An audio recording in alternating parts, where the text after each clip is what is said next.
Era entrato nell'ospedale di Padova per un intervento programmato, la rimozione delle barre metalliche che gli erano state applicate un anno prima per curare la malformazione dello sterno.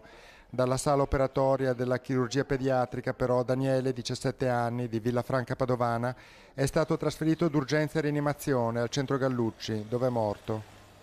A stabilire cosa sia successo sarà l'autopsia. La famiglia non ha denunciato i medici, come riportato da alcuni organi di stampa, ma vuole sapere perché un'operazione descritta come non particolarmente complessa, la rimozione di una protesi, sia potuta concludersi così tragicamente. Noi non abbiamo denunciato nessun medico in nessun modo, abbiamo solo fatto una richiesta di chiarimenti su quello che è successo durante l'operazione. Non vogliamo colpevolizzare nessuno, vogliamo solo sapere cosa è successo in modo che non succeda mai più.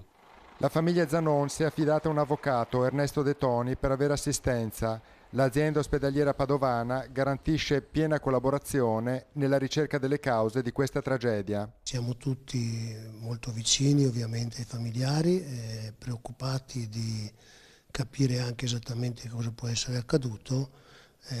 Quello che ci impegniamo di sicuro è a cercare di capire e fare chiarezza perché non restino dubbi su quello che può essere la causa del decesso che ad oggi non conosciamo.